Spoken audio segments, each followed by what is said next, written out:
Houston, say again, please. Houston, we've had a problem. Hey there folks, welcome you all to podcast number 4, and this podcast is all about the Xbox Games Showcase that has just finished not 3/4 of an hour ago here on the 23rd of July 2020, just in case you're watching this 10 years from now and we're stepping into a whole new generation of console. But I've just finished watching it. Now, before I go cracking into it, I'm going to have it showing behind me without sound, obviously. I'll have it showing behind me just so you've got the images of what I've just watched. I won't be in time with those images, but you know, it's all interest, people. Before I go cracking into it, I will say this. On this channel and in my other podcasts and in my other vlogs and other things that I've done, I did say that I was still of the opinion that Xbox was still a couple of years shy of bringing us the cracking games that are going to really show off the spectaculars of next gen. And that's not to say that Halo's not going to be great and the things that they are showing us aren't going to be great. But for me, those studios, I'm pretty sure they only got those studios a few years back. So you can't, you know, they're not going to... And those studios already had games coming out as well, which were for multi-platform. So you can't expect those studios to have come up with a whole new game and support it and be ready within 2 years unless it was already in development. But that was the case in this. There are some bits of this showcase that did give me goosebumps, which was great, but it was pretty much what I expected. You know, we got the big Halo reveal, of course we did, and we'll talk about that. But I'm really just wanting to put it in context because I do feel like Microsoft have done all the right things in the last number of years with Phil Spencer in charge. The hardware is now about to go full pelt into the most powerful console. The game studios have been purchased. They're probably going to be purchasing some more. Really hoping that they're going to purchase the Warner Brothers studios if they get the opportunity to do that, and then they'll have at least 4 more Uber studios from that purchase. And I think from the little tasters that we got from what we saw today, just from a couple of those studios that they've purchased already, I think we're in for a real treat from these studios now they've got the financial backing of Microsoft behind them.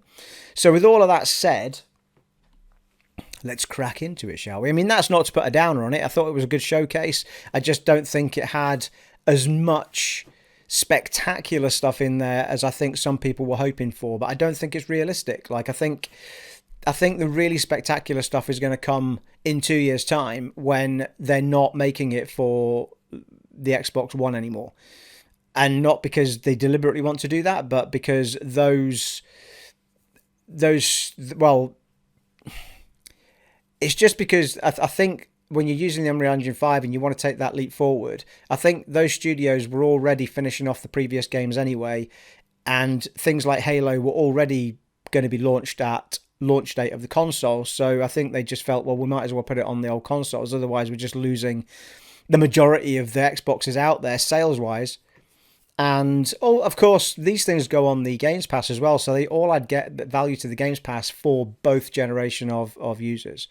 So I just for me, I think that Halo, well, let's crack into Halo, shall we? Halo Infinite, as it is called, people. Now, I have to say, like, from the very off of this game, we got a small cutscene, and then, in fact, it is showing behind me now. We got a small cutscene, and then the Master Chief and this guy crash down onto the planet, and then I think it hits a start. It does. It hits a start demo. So this isn't the beginning of the game. It's the start of a demo. You'll see it kind of behind me, although you won't see it full screen. So when you hit start demo, you get the sense that this isn't the start of the game, but because the guy is also talking about, ever since I met you, I've had nothing but trouble and blah, blah, blah. So there's obviously stuff going on before this level we're about to see. It was the vibe of it felt almost immediately like the Halos before 343 took over. So it felt a lot more like the Bungie ones. And I think that's good in every possible way. I think the more that, to be fair, I've not played 5. I thought Halo 4 was great and I had a good time in it, but it was very, very linear, there was no real open areas. If there was, I can't remember them. You did get to drive a vehicle from time to time, but you didn't have the expanse of the areas that you used to have in things like Halo 3, I'm sure had big areas in it. and even the original ones where you got to jump in the Jeep and drive around and what have you. And I think they've gone back to that format with this one, as you'll see behind me at some point, because you see Master Chief jump in a Jeep and then he drives around for a bit and then he opens up a map and you actually get a full map of the area that you're in, and you can tag, you know, places you want to go and put place markers on them and stuff like that. So they have, I don't think it's open world as such. I think the area you are in is open world, and then you might fly off to somewhere else. But then I don't know if the whole game takes part in this Halo ring, because, I mean, to be honest, I've lost track of what the story is with Halo. But he's definitely on a Halo ring in this demo. I mean, you can see the Halo ring going right up the back there. The enemies, you can see all the familiar ones, and then you see some more sort of orc-like looking ones dropping down in these pods from the sky. And then it finishes off with a big cutscene of this sort of leader of them sort of talking about how he wants to fight you, and it's his big last fight, you know, and bring it on kind of thing. But I think from the vibe of this, well, firstly, you're playing as Master Chief, and the biggest thing that they got gripe about from Halo 5 was that you weren't playing as Master Chief for a large portion of the game. If I'm not sure how much of it you do play as him as, because I haven't. I know you start as him. I'm sure you do, because I've played the opener, I think. But I haven't played the game, so I don't know how it kind of all develops into what people didn't like, which is playing as somebody else. Because I think Master Chief goes missing or something, doesn't he? But anyway, I don't think it was a bad game as such. I think it was just that people didn't want not to be Master Chief and didn't want the way that they had done the gameplay in the main part. But I think it's still a good game. I think people still got some joy and fun out of it. I just don't think the story took them anywhere they wanted to go either. So I'm really, really chuffed with what I got from this demo. Also, the music was really, I mean, they can be quite sparse when they do these sort of, you know, when they do continuations of games or try and move on. Sometimes you, like the Halo music, the Master Chief sort of fighting music, if you will, it's probably got a proper name. That do, you're welcome. Well, that is prominent almost immediately in this battle section. So when you get into the real mix of it, you've got that music kicking in, and it really gives you a real good buzz and a vibe, because that's what this game's all about. The feels of it, people. You want to feel what you felt way back then, and you want to get a whole new journey with him on this one. Didn't see or hear from Cortana, which is an interesting one. I don't know what became of Cortana in 5, if anything did become of her. Obviously in 4, spoiler, in 4 we lose her. Whether or not we can get her back is a whole other story, I guess. Possibly that happens in 5, but I haven't played it. So, but there was no sound from Cortana in the clip that we saw, so that could be something that we get to learn about later on. The action sequences were fantastic, though, and it looked spectacular. It was hard to judge the looks of it, to be fair, because I was watching it live. It's going to look a lot crisper now, because when you don't watch it live and you watch it after it's finished, you get it proper in its proper 4K 60 frames, blah, you know. So that, well, as best it can, because remember, when you're streaming from YouTube, it's all compressed anyway, so it's never going to look exactly how it will look when you've got it on your console in front of you. But that looks a lot crisper than it did when I was watching it. When it's live streamed, you get a lot of pixelation sometimes, and there's, you know, it's just the nature of streaming. It's never going to be as good as when you can watch it offline. Yeah, sorry, not on live stream, but there was also, there was a grapple hook as well, which I don't, if that was in 5, obviously I've not seen it, but the grapple hook was absolutely brilliant, because he was kind of down the foot of a cliff or a ledge or whatever, and I thought I was going to have to run round or whatever, but he just sort of stuck his arm out and grapple hooked himself all the way up to where the ledge was and started fighting the enemies that were on the ledge. And I love the introduction of stuff like that, because the last thing you want in a battle system, like, or in a fighting zone, is hard work getting to where the action is. And it's like, all right, I need to get up there, so I need to go and run around here and run up the hill and, you know, find them again. So the quicker you can get into the action and just, you know, get to the fun stuff is awesome. And that grapple hook is going to majorly do that. I assume you can grapple to any ledge. I didn't see anything particularly special about the ledge that he grappled onto, so I'm hoping that it doesn't matter what you're looking up at, you can grapple hook your way up. Maybe there's a limit on height or something, but I absolutely loved that. I thought it was fantastic. Now there's the big fella coming in behind us.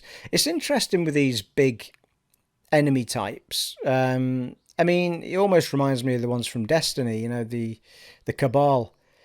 They often go, if you want a humanoid type enemy to fight, it's like they always go for this sort of troll type thing where they've got this sort of really ugly bald face or whatever, and mad teeth and red eyes, or one eye like he's got, you know. And it always seems to be this format of like, if you want a good enemy in a sci-fi game, it's got to be something like that, you know. And I don't think in Destiny, for example, that the Cabal are anywhere near the best enemies. I mean, I think the Taken were certainly one of the strongest. The Taken King's still the best version of that game I've played. I still think it's fantastic. And it's never reached that height again yet. Hopefully it will do now. Activision have buggered off and Bungie are doing what they like. So it's actually not bad having that playing behind me because I can see it in the camcorder. I know it's time to move on now. I won't be able to keep up with that though, people. It won't be in sync with the TV. So yes, very, very chuffed with Halo Infinite. I'm actually tempted to. I've just finished playing Titanfall 2 for the first time ever and absolutely loved it. So I'm kind of in the zone of that first person type action anyway, so I'd be half tempted to go and play Halo 5 just to see it through, just in case there is any connections to it at all from this new Halo Infinite.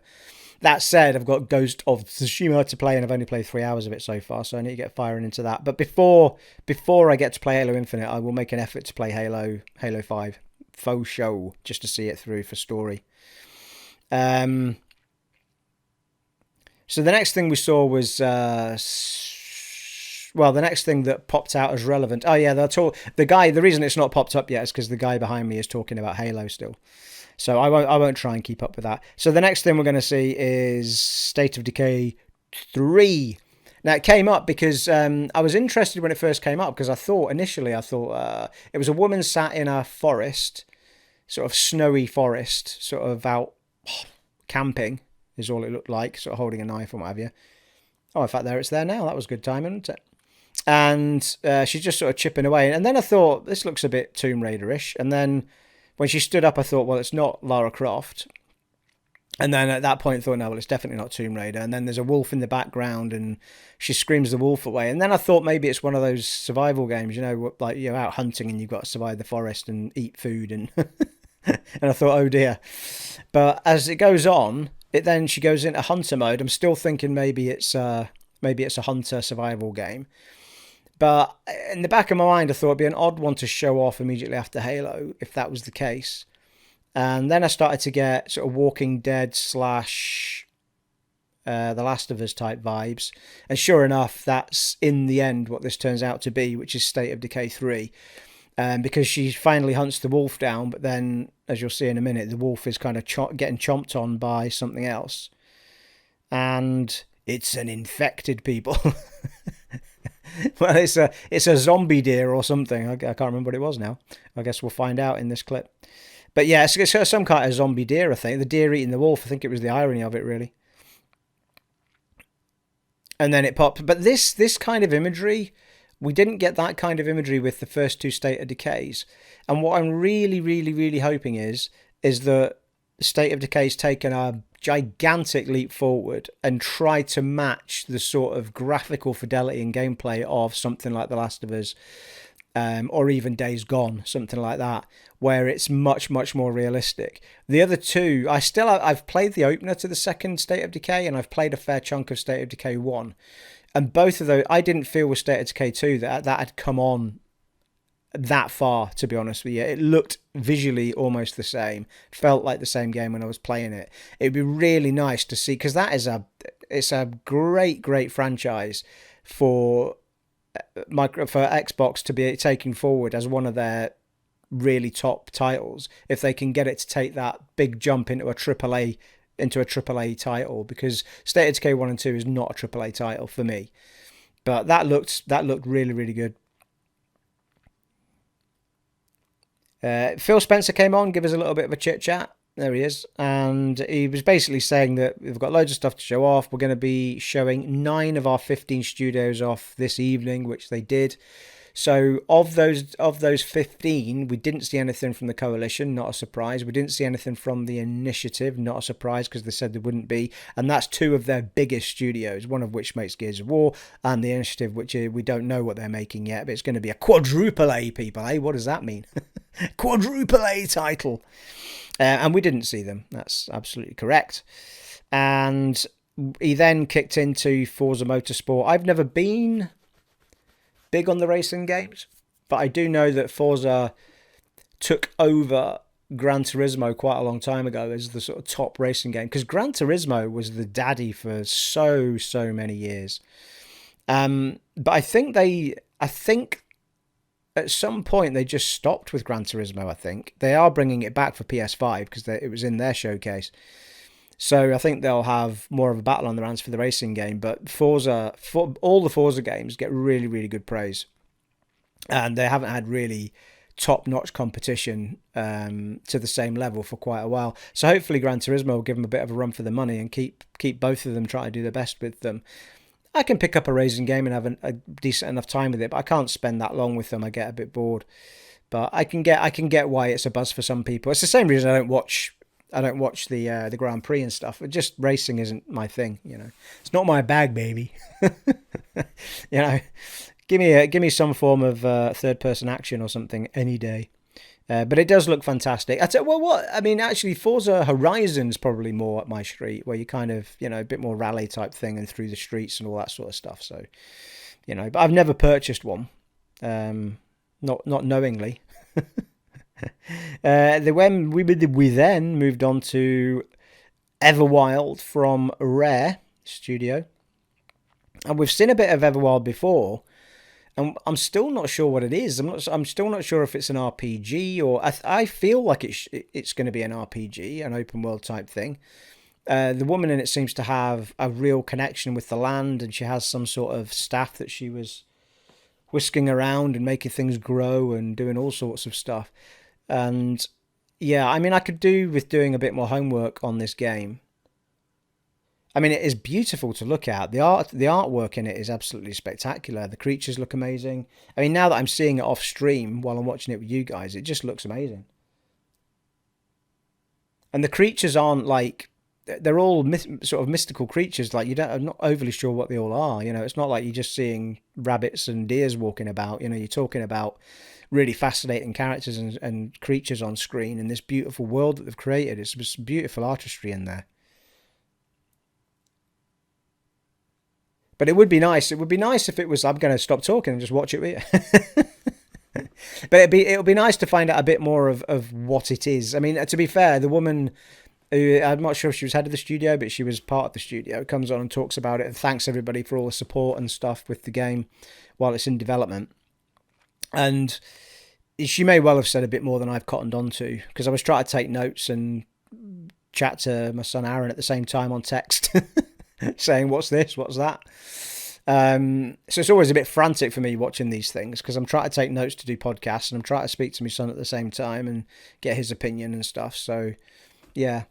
But I'm looking forward to seeing more of what this game is. I think more games of this sort of art style, if you will, would be a welcome thing in the gaming industry. You know, we don't need every game to look real. It kind of takes away from imagination somewhat. And that's, I think, why Ghost of Tsushima looks so good, because it feels real, but it also feels that the artistry's just gone that bit further to make it look a bit more special than it would actually if you were stood in that land. A bit Breath of the Wild, if you like. It looks spectacular. So yeah, really looking forward to more of that. There's that woman now there. See, this is the bit with the staff, and she's sort of swirling it around. And there's an animal in the middle there as well. They seem to be doing some sort of chant or incantation. It does look. It looks really, really nice. I need to remember not to turn my mouth away from the mic when I'm doing this podcast style. Fading in and out, people. So we moved on to... Yeah, there was a Tell Me Why, which was a brother-sister type game. And it looked... We didn't see, as far as I could tell, we didn't see any gameplay as such. We just saw a lot of story as to about what was going on. Something tragic's happened in their past, and as grown-ups they're having these flashbacks and trying to figure out what was going on. It did remind me of the Telltale games, or the other one from, is it a French studio did the other one with the girl in it? What was that called? Forgetting now. But it did remind me of that kind of game, and it seemed to have a dark edge to it as well. It didn't look like something for the young, because whatever they were flashing back to looked pretty horrible. And but it looked beautiful enough. But it did look, I mean, it didn't look next gen, you know. I mean, it just looked like it was nicely put together. It looked like the environments and the characters and stuff had done well. But it did look like it was just one of these basic storytelling games, and I suspect that's probably what it is, you know, point and click kind of Telltale thing. I could be completely wrong about that, but I didn't see any hint of gameplay in it. And normally when that's the case, it is a story-driven type thing like that, where it's like, point it here to click on the handle, or point it here to click on the book, or point it here to make a decision, or, you know, and that's fine. You know, I got a lot of joy out of the Telltale games. It's a real shame they went down. Or under, or broke, or whatever it is, shut down. The first Walking Dead game, the Wolf Among Us, the Tales of the Borderlands. I mean, those three games alone were absolutely fantastic. I never did see the Walking Dead ones through. I think I might have played 1 and 2, but I never got any further than that. But they were never replayable, really. Once you'd seen the story and wowed yourself with those, because they were really well written, you know, that was kind of it. So there was no replayability to them, not really, unless you were really going for a trophy you missed or something like that. So, but anyway, you know, it looked fine. The story looked interesting, but I can't really judge it because I couldn't really tell what it was. That's just an absolute guess from me. Ori and the Willow of the Wisps. Yeah, Moon Studios were basically up next. Here he is. And they were basically talking about I don't know if they're not building it from the ground up, I don't think, but they are doing a massive amount of changes to Ori and the Willow of the Wisps for the Series X. And they also said they were doing a lot more work to redo the music and stuff like that in a way that couldn't be done before. So this is a massively popular game, and I still haven't played either of the Ori games. And I really need to make the effort to, because they got so much praise. And I love every now and then to dip into a story like that. It's like Brothers: A Tale of Two Sons is still one of my favourite games I've ever played. And I think I've played it on 2 platforms now. It was absolutely gorgeous. Really clever little gameplay and puzzles to figure out. A really different way of playing a game with one hand on one brother and the other hand on the other brother. It was just brilliant. Really, really cool. So, yeah, I mean, I need to get my head into Ori and Willow and the Wisp. And the other one as well, Ori and the Forest. Can't remember the old title. But they do look gorgeous. I need to give them a go. It's the time, people, isn't it? It's the time. What AAA title are you not going to play them? And then I think we got Obsidian, people. Ooh, what? Now, Obsidian's they're one of the studios that I'm super excited about, having joined Microsoft, to get all that extra backing from a company like that. Pretty sure it was Obsidian that did the Fallout Vegas, wasn't it? Or have I got that completely wrong? No, I'm sure it was. And they were the ones that just brought out the Outer Worlds, which is the first thing. Well, the first thing we're seeing here looks like it's a DLC for the Outer Worlds. So this presumably won't be just for Xbox. It was obviously already in the mix for Outer Worlds DLC. Outer Worlds, again, something I did some play on the channel for and still haven't finished, but it was great. And it was very sort of Fallout-y in space type thing. It was really good and fun to play. Really interesting characters. Not as open as those.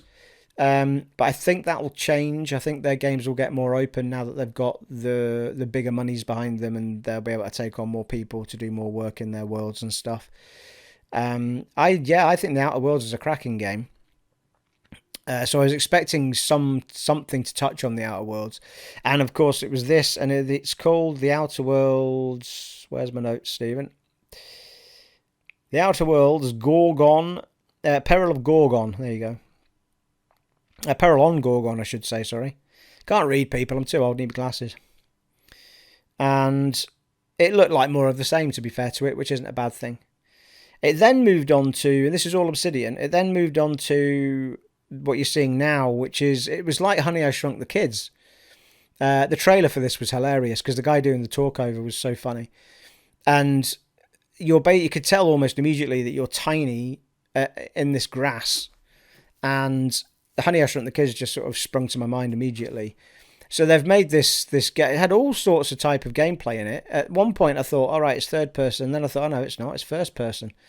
So you seem to be a group of 4. You seem to be able to. You have to survive the backyard effectively, and all these creatures that are in it and stuff. Really, really clever idea. Looked really gorgeous. I got the impression it was It looks like it might be an online multiplayer, and because they said that they were going to be putting it up on the, what is it? Try it program. Mind blank. They're going to put it up on that program anyway. Preview. And they want feedback from the community as to how they're getting on with it, and then they'll keep building on it.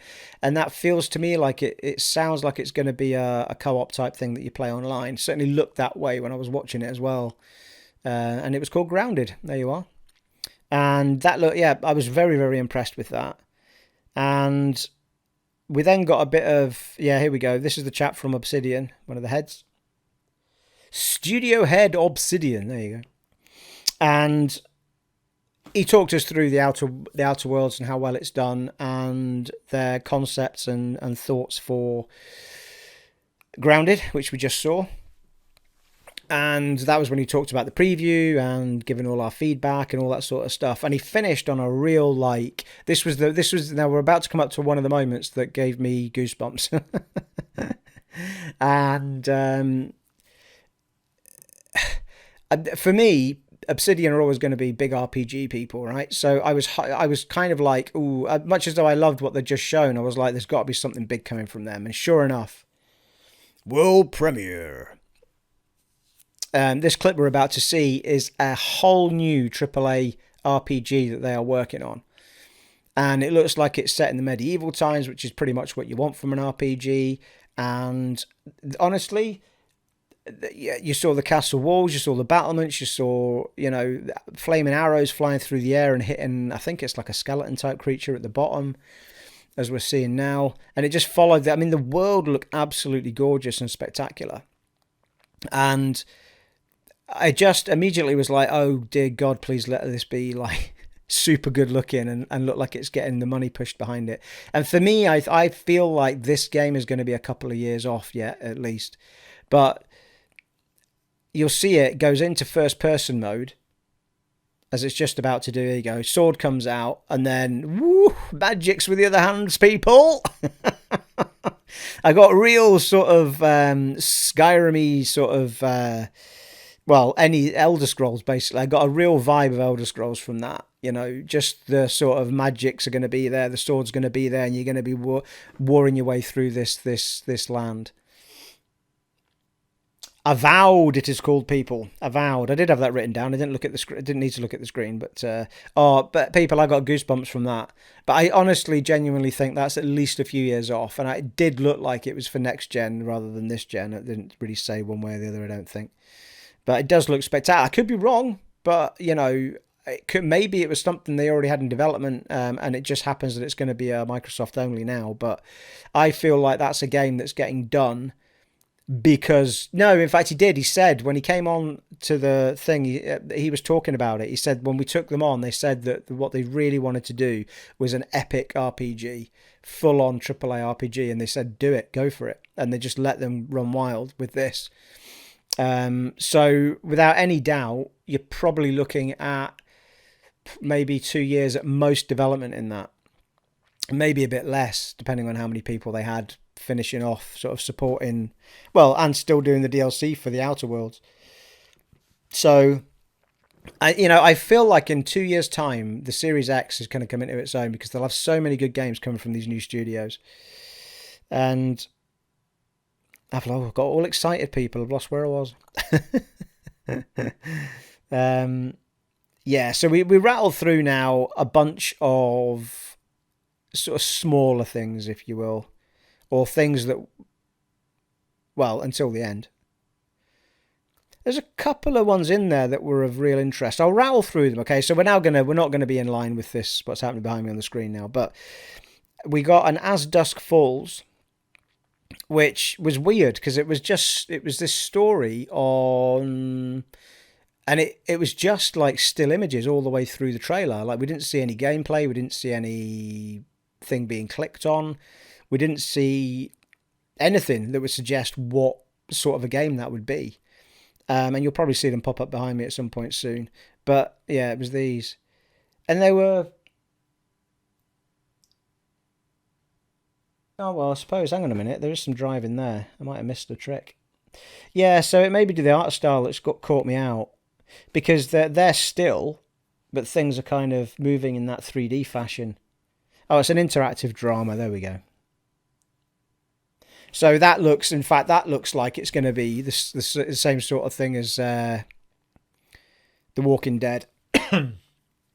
Sort of style, interactive type thing. So you're going to be making choices and doing things, but it does look very still imaged. It doesn't look like there's an awful lot of movement from characters going on in it. So it doesn't look like the sort of thing that I would play, but if you're into story-driven type things and choices and that sort of thing, they can be fun. I mean, as I say, I loved all the Walking Dead ones. Until Dawn. Yeah, you're moving the character around, but there's still choices all the way through that game that keep you driven on. So there are many different games that give you that choice type stuff, and they're thrilling to play because it's like, oh, what will I do? What will I do? And you've only got a certain amount of time to pick your choices and stuff. So I'm sure it will be for someone. We then got a big. This was interesting actually because. Oh no, I've skipped one. Hang on. Yes, I have. I nearly went on to Psychonauts by mistake. Sanua's Saga, people. This is Sanua's Sacrifice. And Sanua's Sacrifice is a terrific game. It's probably... I mean, there's only... You can get all of the trophies with... Well, you can't fail on all of... You can only fail on one trophy is what I'm trying to say. So, or game of points. So there's only really, one you can miss. And if you go back and get that, there's no points or trophy reason to play it again. But from a story point of view and just an experience point of view, I'm dying to play it again. In fact, I downloaded it again the other day because I did miss that one trophy and I wanted an excuse to play it again just to see the story again. But they did a terrific job with that. And I think, again, with the extra oomph they've got behind them with Microsoft now, this is now an exclusive title. I think the next version of this game, Sanua's Saga, is going to be far more spectacular, and I think it might expand a lot more than the other one did. I don't know that it lends itself to being expanded too much because it was such a powerful, driven story about mental health and madness and that sort of stuff, that I don't know if you want it to become too wondery, so.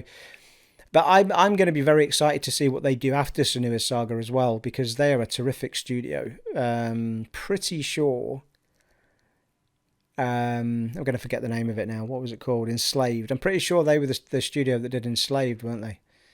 That was a terrific game back in the day. If you've not played that platform, it was just wonderful. Really terrific story, wonderful platformer. Psychonauts. Here we go. So this was interesting. So it kicked off with Jack Black. And I think his brother Kyle as well. Tenacious D. But I think Jack Black's doing one of the voices in the Psychonauts 2 as well. But we got this huge trailer, and it was one of the guys from the studio, I think, had written the song. But anyway, he was talking in this short video link with saying, oh, this song's amazing, I can't wait to sing it. So Jack Black is singing this Psychonauts 2 song while this trailer's going on, and it's a really good track. And Jack Black sings it really, really well. But I have to say that the world, the vibe, the character, it looked really, really cool. I haven't played Psychonauts, so and this is a really highly rated studio and one of the studios that Microsoft bought a few years back. I've lost all track of time. Was it a year back or was it 2 years back? I think it was a few years back they bought these studios. I could be wrong though. I often am, people. There he is, belting away. But I'm curious to play it. It looked like it was quite a cool little 3D platformer. It looked really, really cool. The character looked interesting. The world looked interesting. The vibe, the music, everything looked really good about this game.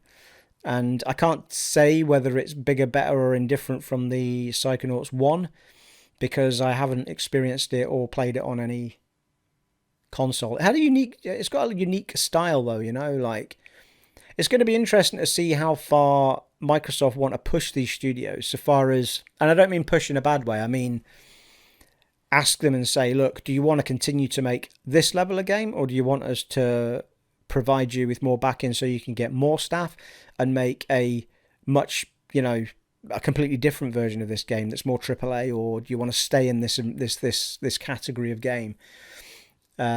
Because I think the guy from Psychonauts, I remember him coming on stage when they had just purchased them and they were like, no, we want to make Psychonauts. That's what we want to do. And that's fine. You know, there's plenty of room for games like that. And, you know, I assume it's for kids as well. So you don't want every studio to be like PlayStation's God of War or The Last of Us or, you know, I mean, they're very dark games. You know, you need some studios to make light ones like Ratchet and Clank and what have you. But do you want the Psychonauts studio to be a Ratchet and Clank studio? You know what I mean? Like, do you want them to get to that level of game? And that said, I could be harshly judging it based on its graphic style. Because it does look really, really pretty. It's got that psychedelic type thing going on. You know, 1970s sort of like, what they call kaleidoscope things. Making your eyes go funny. It did look really, really, really good. I mean, it's just, I don't know if it's a game that I would ever go out my way to touch, whereas with a Ratchet and Clank, I most certainly would. So, you know, it's one of those. Insomniac are something special, though. But they've taken a while to get there. But the Psychonauts studio could easily become that kind of studio, I would think. We moved on, people, to Destiny. Yes, we get a little bit of a speech here from this fine lady. And they're talking about Destiny 2 moving on to... Well, not moving. Also being on the Xbox Series X as well as the Xbox One. And they then, I don't know if this was for, it is, right, okay, so it is going to be 4K at 60 frames per second when, on the Series X, when Beyond Light comes out, which is the new DLC for Destiny. And so when it moves over initially, well, that's interesting because Beyond Light is released on the 10th of November. And that could hint at the fact that that's when the release date of the Xbox Series X is going to be. It's certainly, I don't think, going to be later than that. I think it would be earlier, if anything. So if that's the case and Beyond Light comes out on that date, then it must just go straight to Beyond Light and it will be 4K at 60 frames per second. And that, people, is just going to be stunning. So that's absolutely outstanding. I am, from the trailer we've seen there, I am getting a bit of a buzz to play Destiny again, now that Bungie are finding their feet as their own animal without Activision getting their noses stuck in where it doesn't belong. Like, Activision was probably like the worst studio they could ever have tried to develop that game with. And they've done all right, but they've had a lot of pitfalls on the way, you know. And for me, there's no doubt that at some point it will stop being Destiny 2 and they will just start calling it Destiny again, and it will forever be Destiny, and it will just be an MMO that's forever changing, just like Warframe and just like every other MMO should be. But Activision have no concept of what not having a 2 or a 3 behind a title is. Like, they don't understand it, and it makes no sense to have a 1 and a 2 and they just upload the new version. Like, it's an MMO, it's forever changing. That's the whole point of them. Nobody wants to go back and play Destiny, you know. I mean, I suppose there are people playing Destiny 1, but there'll come a time when they don't support it anymore. I think they're phasing it out now anyway. I think they're bringing a lot of those areas into the new game. I think they have done for Beyond Light. Where did we go after there? But yeah, I'm getting a buzz to go back into Destiny again at that point when Beyond Light comes out. I'll wait and see, though, just how it gets reviewed, because they've stung me for so much cash, Destiny. It's like, I mean, I have paid more on Destiny than any other game, probably. I've bought and bought and bought and bought, and I'd say only been delighted with about 40% of it, maybe 30% of it. Taken King was a big portion of what that was. Everything else was kind of meh. Taken King was so good. We then moved on to... Yeah, it was quite a dark little... Well, I wasn't sure what it was when it first came up. It was very sort of Metro / Fallout / people wearing gas masks and weird creatures walking about, and and we didn't see Game World Studios it is. We didn't see don't think we saw gameplay. But the actual world is really photorealistic, though. I mean, that is incredible. I couldn't see how good this was on the stream. But the whole world, the whole vibe, it was all like that Metro. I mean, I thought it was going to be Metro Exodus or Metro Exodus DLC at one point. There's also this glowy stuff sort of hovering about the place. So something's gone on to destroy the environment, and you've got loads of wild creatures running around. So it's an environment we've seen before, but yeah, sort of sparks and stuff everywhere as well. I'm just sort of refreshing mind as to what was in it. Anyway, it was called Stalker 2, which was interesting because I've never heard of Stalker 1, so maybe I should go and look it out. I've got to say, though, graphically, it looks really, really good. I'm wondering if Stalker was a PC game and never made it onto console, but Stalker 2 is going to make it onto Xbox. It looks freaky as anything, like a little alien creature in a pod and all sorts. Yep, so I'm interested. I'm intrigued to see what that is. It could be nothing like I want, or it could be something that's very cool to play. So, yes, I was quite intrigued by that one. There was quite a few dark ones, actually, in this list that we go down here. We then went on to another one. There was like 4 guys having this radio or you could hear this radio conversation going on in the background, and it was saying, "Where's the guys? What's happening?" It's like, "Oh, well, we need to ask them if they make it out." Ooh, blah blah blah. And again, it looked really, really good visually. And it looked like you were in a team of 4, so it may well be an online co-op type thing where you've got to survive the onslaught of blah, which is mainly what Warhammer games are about or have become about. It's called Warhammer Dark Tide. It's coming in 2021, and yes, you've got these 4 characters in black helmets, guns, futuristic guns at that. Some of them had blue sort of energy ammo maybe, something like that. But it did look like it was going to be one of these, like, take it all on with your friends kind of thing. And that was pretty much like, the last Warhammer game I played was pretty much like that. Was it Vermintide? You could play it with other people, or you could just do the onslaught yourself. So they generally give you the option. But Vermintide was more set in the sort of, knights and all that realm, wasn't it? Well, certainly an older RPG world. You were running around the streets of some old Londony town type thing, like taking out the vermin and stuff. So it was more melee and stuff. It was good, though.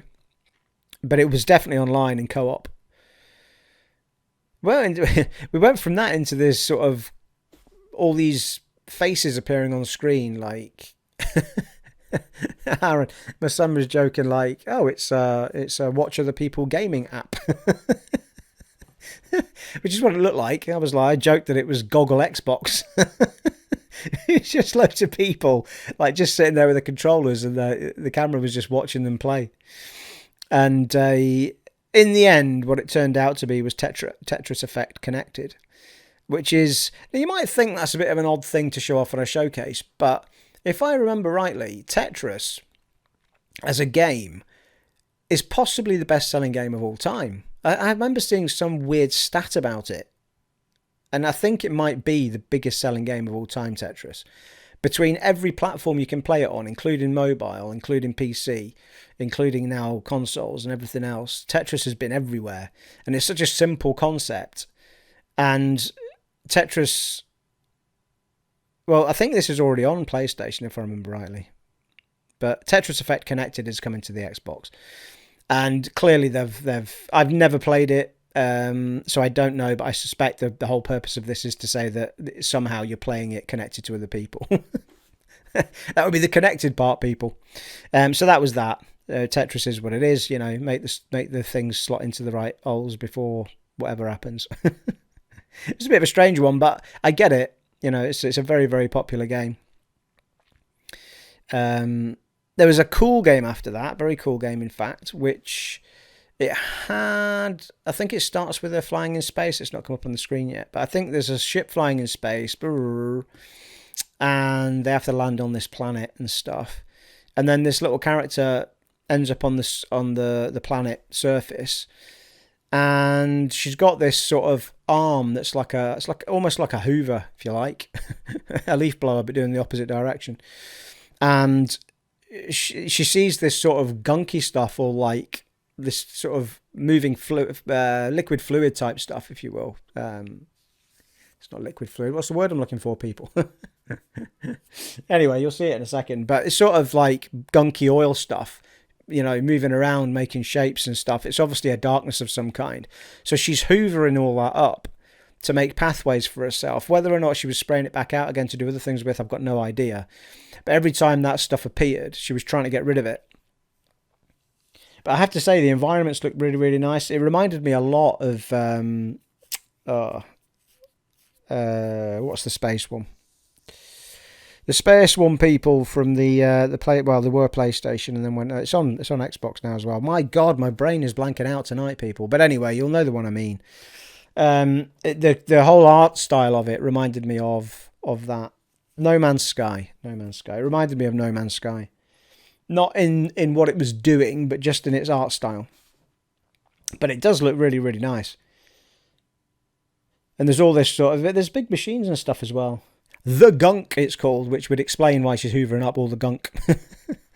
But it looked quite clever, because she was having to scoosh it all up in order to go somewhere, and then I presume she can only hold so much, has to scoosh that back over there to then scoosh that to get through there. So the whole concept of it looked quite cool. We then moved on to something that looked really dark, and we've seen a bit of this before, and I was going to say that we might have seen it. I think this might be, I might have missed it, but I think it's either an exclusive or it's a console launch exclusive. But it's called The Medium. And when I first started watching it, it was very Silent Hill. I mean, it was like, I did think it was Silent Hill when I first saw what they were doing, because the world was moving from the light world into the dark world in the same way, or a similar way, that the Silent Hill ones do when the walls start peeling and all that sort of stuff. It was really similar to that. And then you see this sort of split screen where you see basically her moving through the same world in either form. So I couldn't quite make out, because it was like dual world gameplay, effectively, is what they called it, I think. So I didn't know if that meant that somebody else was moving the other one, or if it was you deciding which world you were going to move through. I'd be more inclined to think that it's you deciding which version of that world you're going to be moving through. You can see it's divide up here. But it looked really dark. And the more I see of The Medium, the more I'm getting quite interested in it, because it does look Silent Hill-y so far as there didn't seem to, there was a gun shown at one point in it, but you don't see the character doing anything with weapons. You just see them moving around. She's got a torch and what have you. So it'll be interesting to see how interesting it keeps if there isn't any fighting in it. If it is like Silent Hill, where you've got to, just navigate your way through the world. I think Silent Hill, if I remember rightly. It's been a long, long time. But I'm sure Silent Hill, you've only got a bloody camera or something, the original. It's not like Resi, where you can go shooting stuff with shotguns. So, but it does look, it looks dark as anything, though. It's definitely, it looks like it must be an 18 or something. Very nice art style to it. Very horrible looking creature at the end there, grabbing her by the throat with massive long fingers and fingernails and stuff. Ooh, people. Yeah, there was then a clip for New Genesis Phantasy Star Online, which is coming in 2021. And I think I might have tried to play Fantasy Star Online. I'm sure I've got that somewhere on the PlayStation 3. I don't think... Oh, it's the 20th anniversary of it. So I'm not overly sure. It seems to be new Genesis Fantasy Star Online coming in 2021. Well, it says a brand new expansive world. I was unsure if it was a new game or not, but it says a brand new expansive world. So it'll be interesting to know if it's a whole new story or if it's just the world rebuilt for the 20th anniversary. Now, it looks stunning, to be fair to it. Much like these sort of anime type looking games do. But I'm pretty sure I've played a Fantasy Star Online game, and it wasn't that long ago either. It was not long before the PS4 came out. Well, I say not that long ago. It was like 6-7 years ago, wasn't it? But yeah, looked nice enough. I've managed to keep up with this video, people. Are you impressed? I thought I was going to lose my way completely because I wasn't sure if I'd actually made a note of every single thing I'd seen, but it looks like I have done. And because I can see the imagery in the camera, it kind of reminds me of things as well. So it's not a bad way of showing. It's not a bad way of doing a podcast on it, to be fair, because I can try to refresh my mind while we're talking about it. When I do these things generally in the past, I've always had the imagery edited in afterwards, so I'm trying to remember stuff after the event. So I may, for key parts of this, I may expand to full screen for you, but as it's a podcasty one, I'm not sure. And also, I wouldn't mind getting this up quickly. If I can render it quickly enough, I'll get it up tonight, which means it's up the same night as the event was as well, which is pretty handy. And you know where to find these clips, people. They're all over the all over the YouTube machine. And we're closing in on the big finale, people. So the last thing we saw before the final game was... it was an odd one, because I was like, Remedy? What? So Remedy seemed to have been involved. I couldn't make out if Remedy had made this game or Remedy were involved making this game, but they certainly came up on the credits of this game when it was showing. And it's called Crossfire. It's coming in 2020, and it's a first-person shooter, and it's got a lot of style to it. But the odd thing with it was, like, I was watching it, and I really couldn't see anything in it that I hadn't seen playing a campaign of Call of Duty. You know, like. And I realised that I could be taking everything out of context, and with a lot of Remedy games, it isn't necessarily about just the gameplay, it's about the whole world and the story and everything that's going on that make it more fantastical. Not always. I mean, like, you know, the gameplay style is often something that defines it as well. Certainly in Alan Wake with the torches and the slow-mo kills and all that sort of stuff. And the same in Control. So... you know, but for me, watching this trailer, I couldn't make out what was different about me playing a first person. And the fact that it was first person as well in Remedy was also surprising.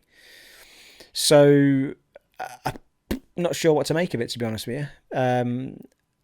I'm interested. Well, see, there's a slow-mo shot there when he blew something up. So it has got Remedy sort of written all over it from that respect. I suppose it looks quite futuristic in places watching it again. It's funny watching these things second time around. You don't take things in first time when you try to do so much. Crossfire, yeah. I'm sure it's just called Crossfire, not Crossfire X. But anyway. I think the X is just a logo. Yes, well, we're closing in on the big one now, people. Well, the other big one. So this was the other one that gave me a bit of a goosebumps. But it was a very short trailer, which makes me think we're still very far away from it. And it was... all right, this is just a recap of all the stuff that's shown off. I think at this point, you either got something out of all of that gave you a bit of a buzz, one or two things, three things, but I don't think it was a showcase that blew the world up.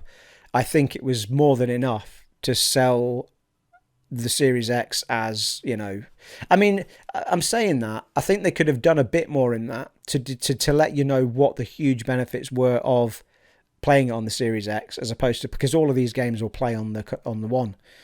So I think it would have been handy to know what the benefit is of buying a Series X, because if all these games play on the Xbox One X, then, you know, tell me why I should be playing it on the Series X. So it would have been useful to get a bit of that thrown in with some of these games. And they did say with Destiny that it would be 4K and 60 frames per second, but I didn't remember seeing it on anything else, or if it was few. So here we go. So this was the last trailer, and he said, and one final thing. And he also said there's still 5 studios to hear from, some of the 6 studios to hear from, and they'll be coming later because they're still on with it. So you almost immediately got the Fable vibe when this came up. And I just got chill because this, although Lionhead were the last people to make the Fable game and they got closed down, the studio that's making it is Playground, who make the Forza games, and they are a British company. And Fable is soaked in British humour, British world, British everything. So I think it's really, really good that it's a British studio that's making it. I don't think an American studio would have been able to do that and got it the way that a British studio would. And just from this very short trailer, you got a really good taste of the fact that Fable humour is back. I mean, all we saw was a cutscene of that, and in that there was sort of guy talking over the story of, your adventure in this world living in harmony, and the frog swallows the fairy. There you go, timed that right, didn't I? So yeah, there you go. And then there was the big recap at the end, which is what we're getting right now. So I think it was a good showcase. I think there'll be, for me, all it's done is reaffirm what I already thought, which is in 2 years' time, my Xbox Series X is going to explode with some terrific titles. But when I buy it, which I'm still going to do on day one, as long as I can get my hands on one, there's still plenty for me to get excited about on day one, because I am one of these people that will love the hell out of the fact I'm getting 60 frames per second instead of 30, getting 4K instead of 1080p, and getting all these benefits of the games I already have, getting all of the backward compatibility, getting Halo Infinite at launch playing better than it would on my X. I know that the Series X is going to play stuff way, way better. I'd just like to know what that way better is.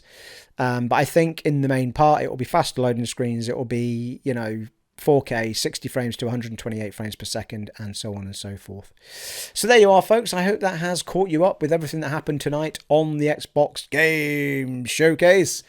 I'm glad I got this done tonight and didn't leave it till tomorrow while it's fresh in my head. It has been an honour and a privilege serving for you in this podcast of mine, and I shall see you in the next one, folks. Take it easy. Bye.